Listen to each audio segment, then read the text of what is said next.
Greetings, I'm Solidus-Skully, and welcome back to Resident Evil Code Veronica. Place your gold lugers in the slot, and now we're moving on to greener pastures.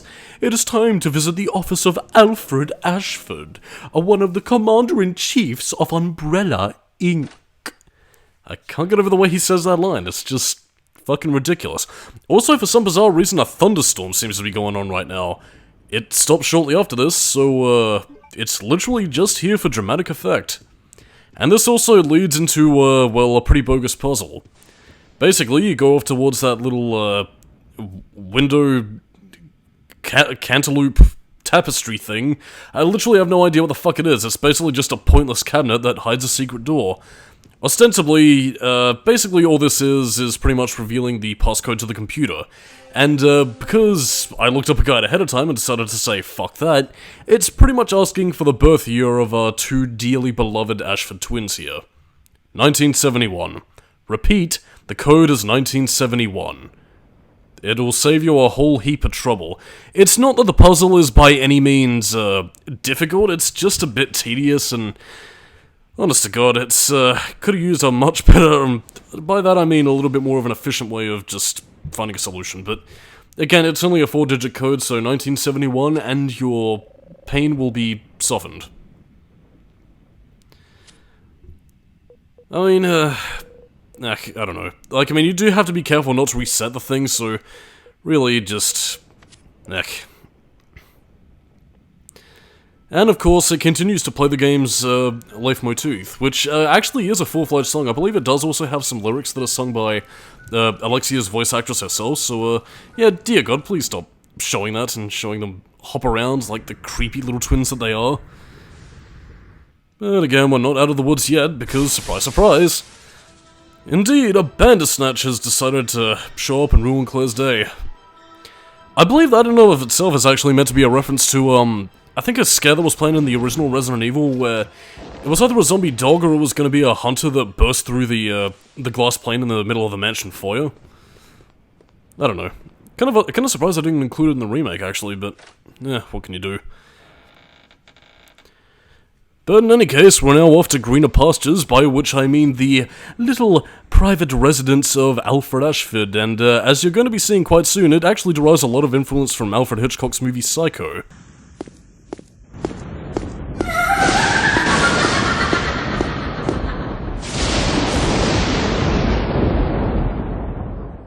What a charmingly delightful place. Let's stay the night there. And trust me, that isn't the only part of Code Veronica's plot that derives influence from, well, Psycho. That's all I'm gonna say for now. Of course, you are gonna encounter a few Bandersnatches up here, and again, we're also gonna be facing off against one of the most annoying enemies, known as bats. So yeah, make sure you keep your lighter equipped for this segment. I mean, you do have to make another return trip here, but for the time being, all we really need to do is go up here for a cutscene, silver crest key, and then pretty much split. There is actually another separate room that does contain a key that, well, actually no, it's not a key, it's a couple of bullets and an ink ribbon, but it's also guarded by another Bandersnatch, so quite frankly, fuck that. And again, as you just saw before, that was pretty much the Bandersnatch, using its ability to leap up to high places. Yeah, it can get a bit annoying, and especially considering the congested area. Yeah, get your grenade launcher on standby and blast away. And by the way, this area is probably the most annoying area for the bats, so keep that lighter handy on you. Although, given a certain side quest that you might want to end up completing, this can be a bit of a caveat on your return trip, but well, we'll talk about that when we get there, by which I mean at the end of the part. Also, actually no, I'll save that trivia for after the cutscene, because again, we do finally get to see Alexia in the flesh. Or do we? I mean, she's mainly kept in shadows, and it seems that she's hiding something from us. It's like only Alfred can see her. But you didn't hear that from me. Keep focused, brother. Our enemy is only a little girl. Oh, why is this taking so long? My apologies, Alexia, but I have been doing my best. The revival of the Ashford family depends on your success, brother. I am aware of that, Alexia. I will revive the family name myself and make you the master of the glorious Ashford family. Do not worry, brother. I will handle them both myself. Who is there? Is someone at the corridor?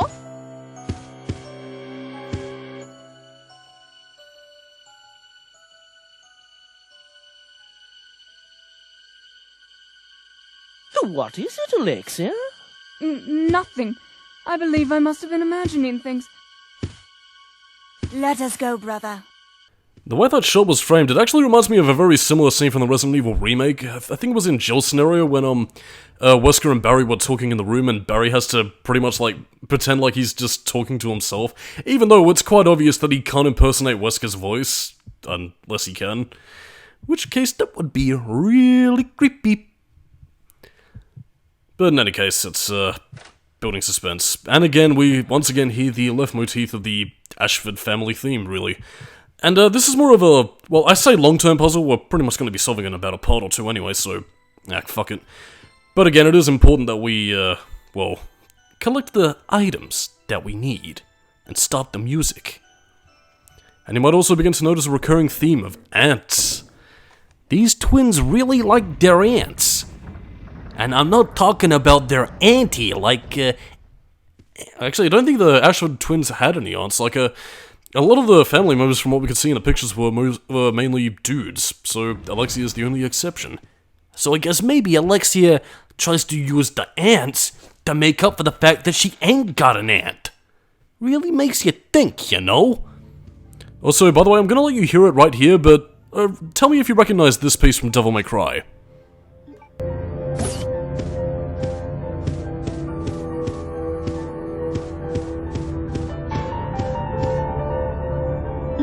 I suppose they possibly could have sampled it from Masamu Ueda's work, who was probably around that point, but yeah, it's kind of weird. It sounds very similar to the castle basement segment of DMC1. I don't know, it makes this house segment sound really creepy and kind of, I love it, man. It's really nice. But again, in the meantime, we've pretty much got all she wrote. We got the cutscene, we got the key, we got a lighter, and we got a fair few items, so this pretty much allows us to access the rest of the mansion. What we're mainly going to be seeing for the rest of this part is just, you know, little bits of pish here and there. Mainly the boardroom, which indicates that Honk had made his return to Rockford Island, which again, I suppose I can sort of bring up in terms of trivia, because one of the first versions of Resident Evil 3, one that was actually being worked on by Hideki Kamiya and his team, was actually going to be set with Honk on a cruise ship. And again, I can't really remember the specifics of that, but basically its premise was pretty much reused for the Game Boy. Was it the Game Boy or GBA? I'm pretty sure it was the Game Boy. Basically, that became Resident Evil Gaiden, starring Barry Burden, and, well, Kamiya was basically set to work on Resident Evil 4 for the PS2, which, of course, became Devil May Cry, and, of course, all the trivia ties together in the end. But, yeah, as for what Honk is going to be doing here, I can't quite remember if it actually plays into anything. Unlike Resident Evil 2, there is no Honk Force Survivor mode or Tofu or anything, so it comes across as kind of, odd, really. But I mean, regardless of such, I mean, it does kind of continue the threads that, you know, the players are moving across the board, and of course, well, Umbrella isn't remaining stagnant while Claire, Chris, and Leon and all that are pretty much working to foil their evil plans. Even though by Resident Evil 4's time, it's pretty much the stocks crashing which does them in. Tee-hee, hoddle-ha, what a funny joke for a soft reboot that everybody loves because it was their first Resident Evil game. Oh, yes, I went there. Don't stop me now, because I am on a roll with my hot takes. Bam. In any case, we're back. Thank you. I'm so glad that you're safe, Claire. Now then, let us collect some more items, like the hemostatic medicine. That, basically we need to give to Rodrigo. And again, we'll be getting to that in a little bit, because, well, by the time we're pretty much done here, we also get another, well, key item that allows us to pretty much access the rest of the Rockfort prison. Which is, why I'd recommend you go, basically do things in the order that you've seen them in this playthrough so far, because, well, I don't know. There's a way to efficiently run Code Veronica, but, again, it's not immediately clear, because you can do some sequences at least somewhat out of order. Like, I mean, before you get to the mansion at all, you can actually go through the training facility and pretty much mine for supplies there and get everything that needs to get done as much as you possibly can before specific items are required. So, again, Code Veronica is a little bit more non-linear in terms of how you can progress in some aspects, but again, it does also adhere to traditional Resident Evil structure, so yeah, it's a lot more open than previous games, as I've mentioned so many times in the past. By the way, bowgun powder. Combine those with some bowgun bolts, and I will highly recommend that you do it now and at least save at least 30 bowgun bolts to combine it with. Again, you pretty much get the bowgun bolts in increments of 10, and when you combine them with a powder, that's pretty much, well, giving you some explosive rounds that, well, is quite useful. I mean, remember, the bowgun does have a very high rate of fire, and, yeah, bosses be tough, and there is one right at the end of this section of the game that, oh boy, made Solidus-Skully very angry. But then again, that's not entirely due to player skill, that's, honestly, it's more so tied into, well, at least specifically, the size of the arena. Hoiven Maven. Okay, let's see what other random trivia that we can toy with as we basically just go through the rest of this. There's something here, something there, something everywhere. Well, I might as well actually go into the Bandersnatch, actually. Something I recently did a bit of research on, actually, was the name Bandersnatcher, which seems kind of odd for a monster, but it was actually derived from a poem by Lewis Carroll. It's basically a creature with no physical description, at least from what I can remember of the poem, but yeah, it's kind of weird, because it sounds more like a Wild West-themed zombie that's, you know, out to rustle some cattle, and good old Sheriff Claire needs to go off and stop those Bandersnatchers. But, I don't know. They're using the Spider-Man abilities to save the day. And again, this is pretty much where you get the, little memo from Hunk. Let's have a read, shall we? Because I kind of forgot what this was about. Yeah, basically they're transporting BOW capsules. And, what they were transporting specifically is, well, well, you know what, we'll see at the end of the part, but, it is one of the most powerful tyrants, in the game. Actually, honestly, I'd say in the series, although, like, part of that's sheerly due to its strength and how much bullets it sponges, but at the same time, it's also powerful in the sense that, well, I don't know, the areas that you have to fight them in are rather condensed and just kind of bogus. So, heck. I mean, again, you don't really see Hunk in the game at all, but again, he was pretty much there to drop off a capsule, really.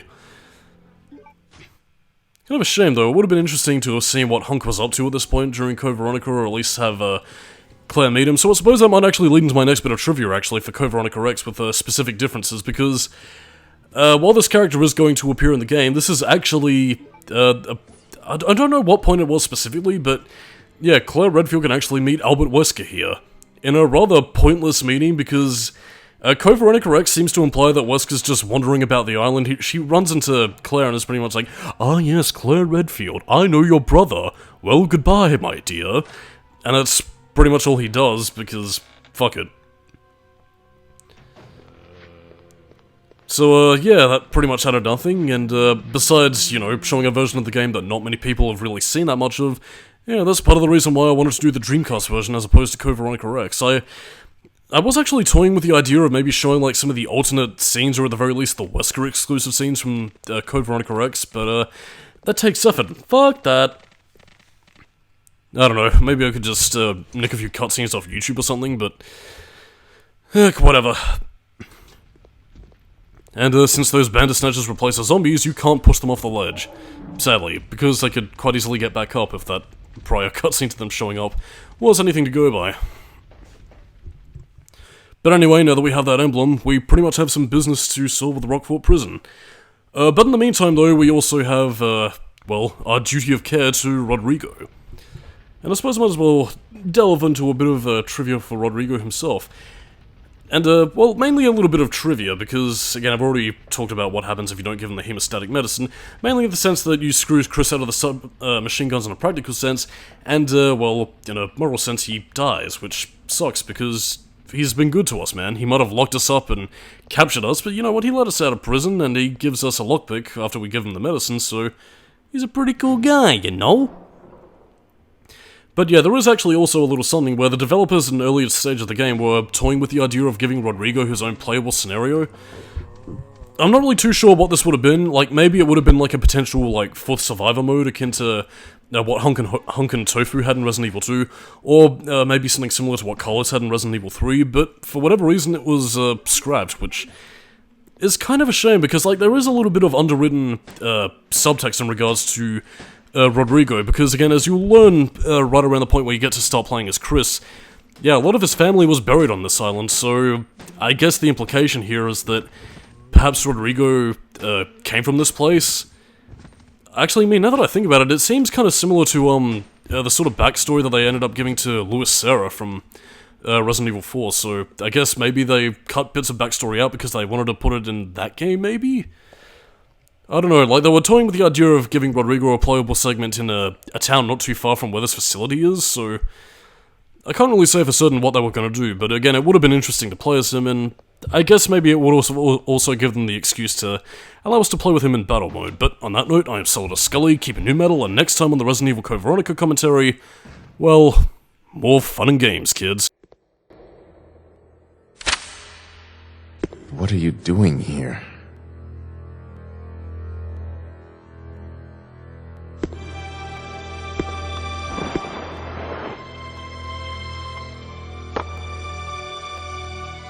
Hemostatic medicine. How kind of you. Thanks.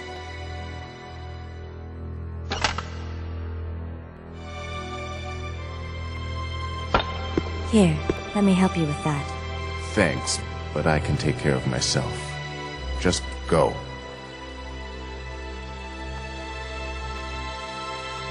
Keep it. It was a gift from my brother, but...